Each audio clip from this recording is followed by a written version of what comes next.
Friends, welcome to my channel. दोस्तों, amazing lesson आज मैं पढ़ाने वाला हूँ भूगोल की 6th क्लास का 4th चैप्टर, जिसका नाम है मानचित्र। दोस्तों अपना तो आइए दोस्तों, इसको हम बहुत बढ़िया डीपली करके समझते हैं।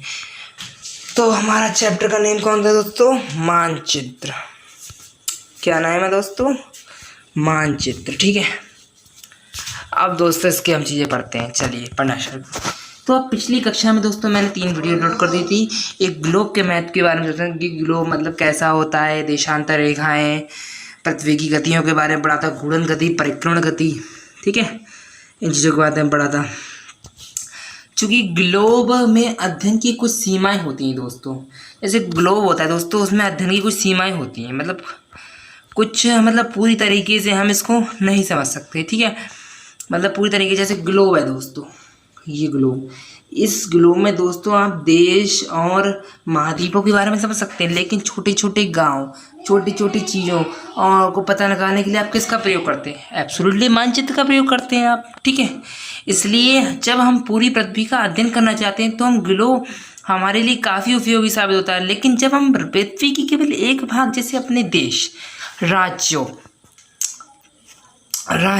जिलों, शहरों, गांव के बारे में अध्ययन करना चाहते हैं तो हमारे लिए इतना उपयोगी साबित नहीं होता। क्योंकि ठीक है, ऐसी स्थिति में तो हम किसका मानचित्रों का प्रयोग करते हैं। मानचित्र पृथ्वी की सतह या इसकी एक भाग का पैमाने के माध्यम से चपटी सी सतह पर खींचा गया चित्र है। तो सबसे पहले क्या मानचित्र क्या है? पृथ्वी की सतह या इसके एक भाग, मतलब कोई सा भाग पृथ्वी का, ये जैसे भारत है, कोई सा भाग, ठीक है, को पैमाने के माध्यम से, मतलब स्केल के माध्यम से चपटी सतह पर खींचा गया चित्र क्या कहलाता है? मानचित्र कहलाता है। लेकिन एक गोलाकार सतह को पूरी तरह से चपटा करना असंभव है। ठीक है, असंभव है। ठीक है, मानचित्र हमारी विभिन्न ज़रूरतों के लिए आवश्यक है दोस्तों, आपको पता ही होगा। कुछ मानचित्र छोटे क्षेत्र को तथा कुछ तथ्यों को बनाते हैं। ठीक है, कुछ क्षेत्र होते हैं जैसे गांव हैं, ग्लोज हैं, आदि चीज़ों को। ठीक है, दूसरे मानचित्र एक बड़ी किताब की तरह तथ्य हो सकते हैं। जब बहुत से मानचित्रों को एक साथ रखा जाता है तो एटलस बन जाती है। ठीक है दोस्तों, तो इसमें एक क्वेश्चन आता है दोस्तों आपका कंपटीशन में हमेशा, तो क्या आता है कि मानचित्र की पुस्तक को क्या कहते हैं? एटलस कहते हैं। एटलस विभिन्न प्रकार के अलग अलग पैमाने से खींची गई मापों पर आधारित होता है। मानचित्रों से ग्लोब की अपेक्षा हमें ज़्यादा जानकारी प्राप्त होती है दोस्तों, याद रखिएगा। क्योंकि मानचित्र में पता चल जाती है कि कौन सी चीज़ कहाँ पे। ग्लोब पे दोस्तों हम देश और महाद्वीप दे सकते हैं खाली। मानचित्र विभिन्न प्रकार के होते हैं दोस्तों, जिनमें से कुछ नीचे वर्णित किया गया है। मानचित्रों के प्रकार, ठीक है। भौतिक मानचित्र कौन से होते हैं? पृथ्वी की प्राकृतिक आकृतियों, जैसे पर्वत हैं, पठार हैं, मैदान हैं, नदियां, महासागर इत्यादि को दर्शाने वाले मानचित्रों को भौतिक या उच्चावच मानचित्र कहते हैं। क्यों? क्योंकि भौतिक मानचित्र कैसे कहते हैं? तो ठीक है, तो जो हमारी जो वस्तुएं भौतिक मतलब प्रकृति द्वारा दी गई हैं, उनका मानचित्र बनाना, उनका मानचित्र क्या कहेंगे? भौतिक मानचित्र कहेंगे। ठीक है, अब जैसे हमारी पृथ्वी पे पर्वत हमने नहीं बनाए, पठार हमने नहीं बनाए, मैदान हमने नहीं बनाए, नदियाँ हमने नहीं बनाए, तो इनको क्या कहेंगे? भौतिक मानचित्र कहेंगे। ठीक है, पृथ्वी की प्राकृतिक आकृतियाँ, ठीक है, शब्द से बताया प्रकृति द्वारा बनाएगी प्राकृतिक आकृतियाँ, जैसे पर्वत, पठार, नदियों के, महासागरों इत्यादियों को दर्शाने वाले मानचित्र को क्या कहते हैं? भौतिक या उच्चावच मानचित्र कहते हैं। ठीक है, याद रखिएगा। चलिए आगे को बढ़ते हैं। तो दोस्तों, राजनीतिक मानचित्र किसे कहते हैं? अब राजनीतिक शब्द से ही प्रतीत होता है राजनीतिक। तो राजनीति में क्या जाता है? राज्य, नगरों, शहरों तथा गांव और विश्व के विभिन्न राज्य तथा उनकी सीमाओं को दर्शाने वाले मानचित्र को राजनीतिक मानचित्र कहते हैं। तो शब्द से ही परिचित होता है। राजनीतिक मानचित्र किसे कहते हैं? राज्यों, नगरों, शहरों तथा गांव और विभिन्न देशों के राज्य आदि को दर्शाने वाले मानचित्र को कहते हैं। आदि राज्य व उनकी सीमाओं को दर्शाने वाले मानचित्र को कहते हैं दोस्तों? राजनीतिक मानचित्र कहते हैं। ठीक है, अब आता है दोस्तों तीसरा। आप सबसे पहले कहते हैं भौतिक मानचित्र, राजनीतिक मानचित्र। तीसरा दोस्तों है मानचित्र थीमोमेटिक मानचित्र किसे कहते हैं? अब दोस्तों ये आप अच्छे कर समझिए कि थीमोटिक मानचित्र किसे कहते हैं? थीमोमेटिक मानचित्र किसे कहते हैं? ठीक है, थीमोमेटिक मानचित्र किसे कहते हैं भाई? ठीक है। चलिए, थीमोमेटिक मानचित्र किसे कहते हैं पढ़ते हैं भाई मेरे। कुछ मानचित्र विशेष जानकारियाँ प्रदान करते हैं, जैसे सड़क का मानचित्र है, वर्षा मानचित्र है, वन तथा उद्योगों के वितरण को दर्शाने के लिए मानचित्र है, ठीक है, इत्यादि। इस प्रकार के मानचित्र को हम क्या कहते हैं, थीमोमेटिक मानचित्र कहते हैं, जो दोस्तों सूचना देते हैं। इन मानचित्रों में दी गई सूचना के आधार पर उनका उचित नामकरण किया जाता है, ठीक है दोस्तों। तो क्या कहलाते हैं, कुछ मानचित्र दोस्तों विशेष जानकारी देते हैं, जैसे सड़क मानचित्र है, सड़क पर का मानचित्र कहाँ से कहाँ तक जाता है। वर्षा मानचित्र है, वर्षा कहाँ से कहाँ तक हो रही है, कब होगी, ठीक है। वन तथा उद्योगों के वितरण के लिए बने विशेष मानचित्र होते हैं। इस प्रकार के मानचित्रों को थीमेटिक मानचित्र कहते हैं, ठीक है। मानचित्र, इस मानचित्र के दोस्तों कितने घटक हैं, 3 घटक हैं, 3 प्रकार के हैं, दूरी, दिशा और प्रतीक। सबसे पहले क्या हम पढ़ेंगे, दूरी किसे कहते हैं दोस्तों। तो दूरी, मानचित्र एक आरेखन होता है जो पूरे विश्व या उसके भाग को छोटा कर कागज के एक पन्ने पर दर्शाते हैं दोस्तों। मानचित्र का एक छोटा भाग होता है जिसको विश्व या किसी चीज़ के छोटे से भाग को दर्शाते हैं कागज के पन्ने पे, आपको पता ही होगा।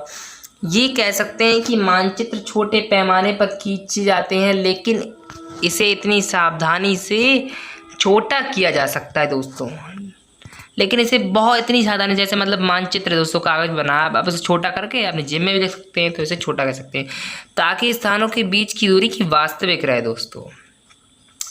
यह तभी संभव है जब कागज की दूरी दोस्तों एक स्थल की बड़ी दूरी व्यक्त होनी करती हो, इसलिए इस उद्देश्य के लिए एक पैमाना चुना जाता है दोस्तों।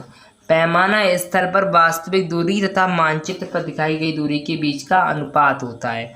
उदाहरण के लिए आपके घर तथा विद्यालय के बीच की दूरी 10 किलोमीटर है, तो आप मानचित्र पर 2 सेंटीमीटर की दूरी से व्यक्त 10 किलोमीटर 2 सेंटीमीटर की दूरी व्यक्त किया गया है।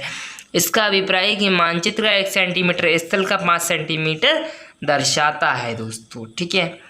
स्थल का 5 किलोमीटर को दर्शाएगा, 1 सेंटीमीटर स्थल के कितने 5 किलोमीटर दर्शाएगा, 2 सेंटीमीटर दूरी पर व्यक्त किया जाता है। अब दोस्तों मैं इसे समझाऊंगा। इस प्रकार पैमाना किसी भी मानचित्र के लिए बहुत महत्वपूर्ण होता है दोस्तों, ठीक है। अगर आपको पैमाना की जानकारी पर आप मानचित्र पर दी गई किसी भी 2 स्थानों के बीच की दूरी पता लगा सकते हैं। अब दोस्तों दूरी का महत्व क्या है, अब इसमें क्या दे रखा है दोस्तों, मैं बता रहा हूँ आपको, बढ़िया करके समझिएगा। जैसे ये कोई दोस्तों मानचित्र है, इसमें दोस्तों ये आपका क्या है दोस्तों, घर है, होम है, घर है।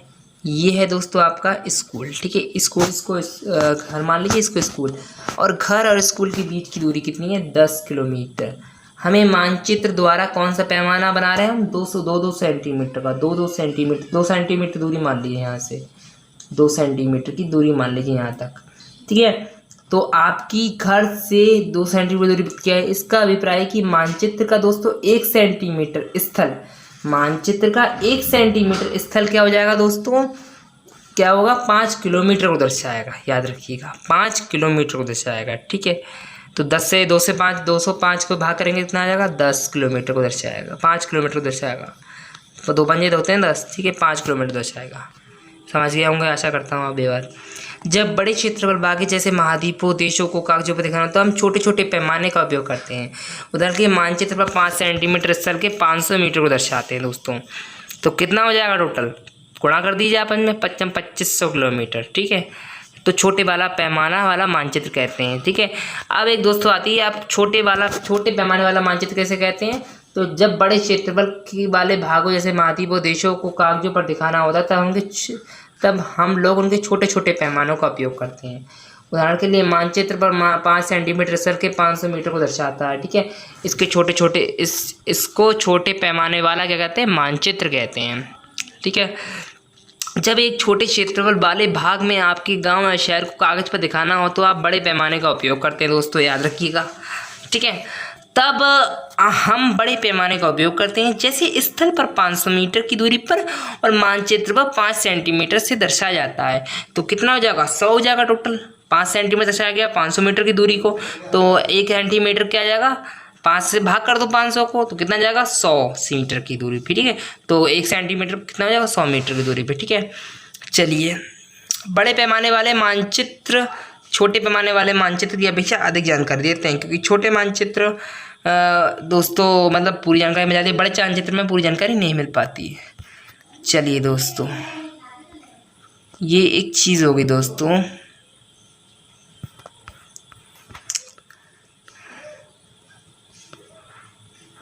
ठीक है, इस चीज़ को पढ़ लीजिएगा। सामरिक केंद्र इधर मानचित्र बना दिया है। करीम का घर कितनी दूर है, रहीम का घर कितनी दूर है, टोटल दूरी कितनी है दोस्तों, 50 मीटर है इसकी। और पैमाना कौन सा ले रहे हैं, 1 सेंटीमीटर में 10 मीटर, तो 50 से घटती चली जाती है। विकास का घर 50 मीटर पे, शीला घर 40 मीटर पे, 30 मीटर पे, करीम का घर 20 से 10 मीटर की दूरी पे, और फरुदान क्या है 10 से 0 मीटर की दूरी पे। तो आप ये समझ लीजिएगा। अब दोस्तों ये दूरी है, ये दी जाएगी दिशा। हमने पढ़ी थी दूरी मानचित्र में, दूरी का पैमाना होता है दोस्तों एक, ठीक है। अब दिशा का भी दोस्तों पैमाना होता है। दिशा कितनी होगी दोस्तों, उत्तर, ऊपर वाली होती है उत्तर, नीचे वाली होती है दक्षिण, इधर वाली होती है पूरब, इधर वाली होती है पश्चिम, ठीक है। और इन दोनों के बीच की दूरी को क्या कहेंगे दोस्तों, उत्तर और पश्चिम की उत्तरी पश्चिम, उत्तरी पूरब, उत्तर और पूरब की बीच की दूरी को कहेंगे उत्तरी पूरब, ठीक है।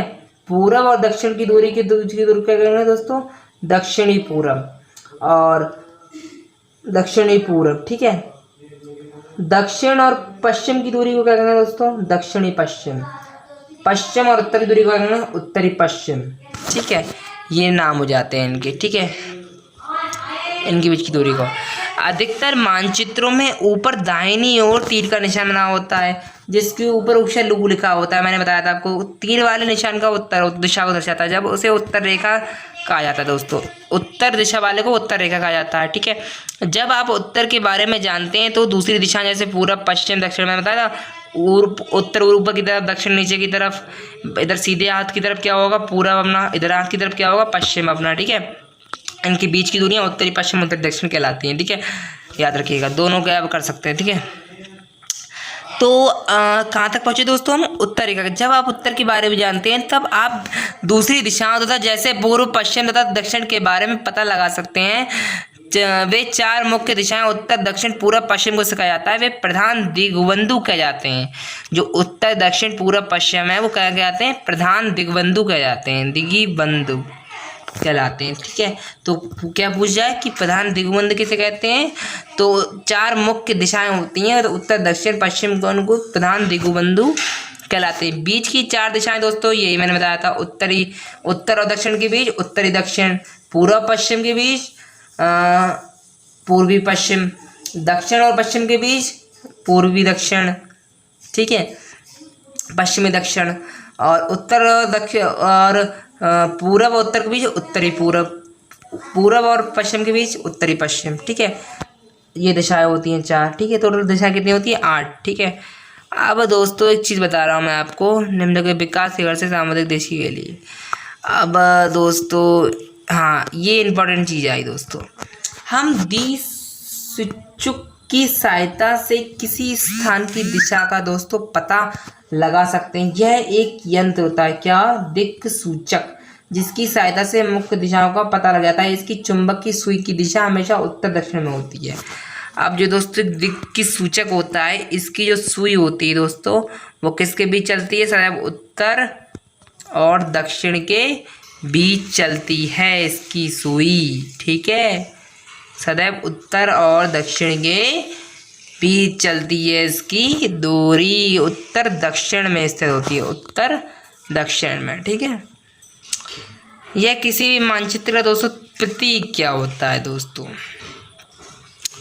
याद रखिए। अब दोस्तों हमने दिशा पढ़ ली, दूरी पढ़ ली, अब दूरी पढ़ ली, दिशा पढ़ ली। अब तीसरा पॉइंट आता है प्रतीक क्या होता है। यह किसी मानचित्र का तीसरा प्रमुख घटक है। किसी भी मानचित्र पर वास्तविक आकार में प्रकार विभिन्न आकार जैसे भवनों, सड़कों, पुलों, वृक्षों, कुओं को देखना संभव नहीं होता दोस्तों किसी भी स्थान पर, ठीक है। आप पुलों को देखना, इसलिए वे निश्चित अक्षरों, छायाओं, रंगों, चित्रों और रेखाओं के उपयोग करके दर्शाए जाते हैं। ये प्रतीक कम स्थान में अधिक जानकारी प्राप्त करते हैं दोस्तों।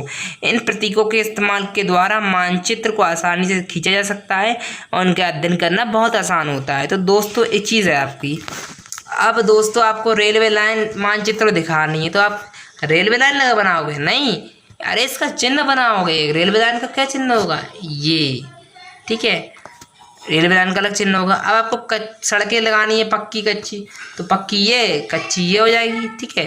तो इस प्रकार प्रतीक भी बहुत काम में आते हैं। प्रतीक से दोस्तों जो मानचित्र होता है उसमें जगह बहुत कम आती है, और वैसे हम बनाते रहेंगे तो बहुत ज़्यादा जगह गिरेगी। तो हम प्रतीक देखते हैं किसका क्या है, ये चीज़ आपको याद रखनी पड़ेगी।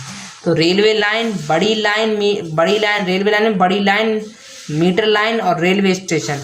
तो बड़ी लाइन का दोस्तों ये होता है चिन्ह, ठीक है, और मीटर लाइन का दोस्तों ये होता है, और रेलवे स्टेशन का दोस्तों ये होता है, RS लिखा होता है और डॉट स्लैश होता है। सड़कें, पक्की का क्या होता है दोस्तों, सीधे सीधे सपाट, कच्ची का डॉट डॉट डॉट डॉट, ठीक है। सीमा, अंतर्राष्ट्रीय सीमा क्या होता है दोस्तों, ये डैश बिंदी डैश बिंदी, और राज्य क्या दोस्तों क्या होता है, डैश बिंदी डैश, ठीक है। और जिला का क्या होता है, डैश डैश डैश, ठीक है। नदी का क्या होता है दोस्तों, ये होता है कुआं का बिंदी, तालाब का ये, नहर का ये, और पुल का ये, ठीक है। चलिए आगे चलते हैं, स्क्रीनशॉट ले लीजिएगा आप, ठीक है। एक बार और दिखा दे रहा हूँ मैं। मंदिर का दोस्तों ये होता है, गिरजाघर का दोस्तों ये होता है, मस्जिद का दोस्तों ये होता है, छतरी का दोस्तों ये होता है, पोस्ट ऑफिस का PO होता है, पोस्ट ऑफिस टेलीग्राम ऑफिस का PTO होता है, और पुलिस स्टेशन का PS होता है। बस्ती का दोस्तों ये होता है, कब्रिस्तान का दोस्तों ये होता है, पेड़ घास का दोस्त, पेड़ का होता है ये, घास का होता है ये।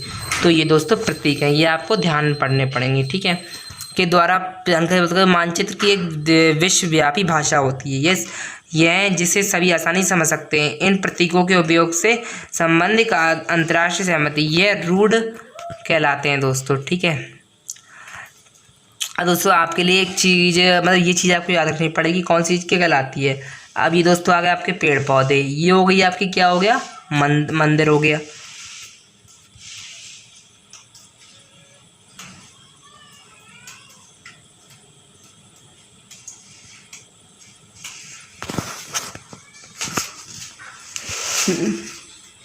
ठीक है दोस्तों, ये हो गया आपका मंदिर हो गया। हमने पार्ट 1 में यहाँ तक समझ लिया, पार्ट 2 दोस्तों समझें कि द्वारा पार्ट 1 में दोस्तों मैंने प्रतीक, मानचित्र के प्रकार दोस्तों, और आपका एक मानचित्र होता है विशेष, उसके प्रकार, दिशा, दूरी, प्रतीक समझा दिए था। अब दोस्तों समझा रहा हूँ के द्वारा मानचित्र से जानकारी प्राप्त कर सकते हैं। मानचित्रों की एक विश्वव्यापी भाषा होती है जिससे सब आसानी से समझ सकते हैं। इन प्रतीकों के उपयोग के संबंध में एक अंतर्राष्ट्रीय सहमति है दोस्तों। ये क्या कहलाते हैं, ये रूढ़ प्रतीक चिन्ह कहलाते हैं, ठीक है, याद रखिए, ये रूढ़ प्रतीक चिन्ह कहलाते हैं। कुछ रूढ़ प्रतीक चिन्ह चित्र में दर्शाए गए हैं, ठीक है। विभिन्न रंगों के उपयोग के लिए इसी उद्देश्य किया जाता है। उदाहरण के लिए सामान्यतः नीले रंग का तेल दोस्तों जलाशय, पर्वत, पीला पठार आदि के लिए किया जाता है, ठीक है। रेखा चित्र क्या होता है दोस्तों, ये चीज़ पढ़नी इंपॉर्टेंट है, लास्ट टॉपिक है हमारे इसका चैप्टर का। तो रेखा चित्र किसे कहते हैं, रेखा चित्र एक आरक्षण है दोस्तों जो पैमाने पर आधारित ना होकर यादवत और स्थानीय प्रेक्षण पर आधारित होता है दोस्तों, ठीक है। कभी कभी किसी क्षेत्र के कच्चे आरक्षण की आवश्यकता वहाँ के एक स्थान के सापेक्ष दिखाने की होती है। मान लीजिए कि आप अपने मित्र के घर जाना चाहते हैं लेकिन आपको रास्ते की जानकारी नहीं है। आपका मित्र आप अपने घर के रास्ते को बताने के लिए एक कच्चा आरक्षण बनाता है। इस प्रकार कच्चे आरेख को बिना पैमाने की सहायता से खींचा जाता है। इसे क्या कहते हैं, रेखा चित्र कहेंगे दोस्तों। जैसे ये है दोस्तों अपना, ये आपका दोस्तों घर है। रेखा चित्र कैसे कहते हैं, रेखा चित्र दोस्तों आरक्षण होगा जो पैमाने की सहायता से। ये दोस्तों आपका घर, ये हो गया दोस्तों आपका स्कूल, ठीक है। ये हो गया दोस्तों आपका स्कूल, ये हो गया दोस्तों आपका घर। तो आप घर की स्कूल से दूरी, केवल दूरी नहीं लगेंगे, खाली आप चिन्ह बना देंगे, यहाँ से यहाँ तक ऐसा मुड़ के ऐसा जाना है हमें। तो इसे क्या कहेंगे दोस्तों, रेखा चित्र। इसे वो नहीं कहेंगे, ये बिना पैमाने की सहायता से खींचा गया है, ठीक है। तो रेखा चित्र एक आरक्षण है दोस्तों जो पैमाने पर आधारित ना होकर आप यादच्छत और स्थानीय प्रेक्षण पर आधारित होता है, ठीक है, याद रखिएगा। कभी कभी किसी क्षेत्र की कच्चे आरक्षण की हमें आवश्यकता होती है, वहाँ के एक स्थान को दूसरे स्थान के सापेक्ष दिखाने के लिए होती है, ठीक है। मान लीजिए, ठीक है, सापेक्ष दिखाने की आवश्यकता होती है तो हम क्या करते हैं, रेखा चित्र द्वारा मानचित्र खींचते हैं। चलिए दोस्तों, अब आता है दोस्तों खाका किसे कहते हैं। तो एक छोटा क्षेत्र को बड़े पैमाने पर खींचा गया रेखा चित्र खाका कहा जाता है। एक छोटा सा दोस्तों क्षेत्र है को बड़े पैमाने पर खींचा गया रेखा चित्र खाका कहलाता है, ठीक है। अब जैसे दोस्तों एक कमरा है, हमने कमरे की लंबाई चौड़ाई टोटल मान के चलिए 500 मीटर, ठीक है, और हमने बड़ा पैमाना लिया एक 50 मीटर का मानचित्र द्वारा, तो इसे कहेंगे खाका कहेंगे, क्योंकि इसकी उसकी मतलब जो पैमाना है उसका बड़ा है बहुत, ठीक है। तो ऐसे एक छोटे क्षेत्र का बड़े पैमाने पर खींचा गया रेखाचित्र कहलाता है खाका कहलाता है। एक बड़े पैमाने पहले हम मानचित्र में बहुत सी जानकारी प्राप्त, लेकिन कुछ ऐसी चीज़ें होती हैं जिन्हें हम कभी कभी जानना चाहते हैं। तो किसी कमरे की लंबाई चौड़ाई जिसे मानचित्र में नहीं दिखाया जा सकता, उस समय लोग बड़े पैमाने का एक रेखाचित्र के जरिए जिसे खाका कहा जाता था दोस्तों। तो अब दोस्तों मैंने बताया था, आप क्वेश्चन आंसर देख लेते हैं दोस्तों। मानचित्र के 3 घटक कौन कौन से हैं दोस्तों? अरे मैंने बताया था दूरी है, अब मैंने अब 3 बताया था। प्रधान दिग्बिंदु कौन कौन के हैं दोस्तों? मैंने ये भी बताया था आपको प्रधान दिग्बिंदु कौन हैं। मानचित्र के पैमाने से आप क्या समझते हैं?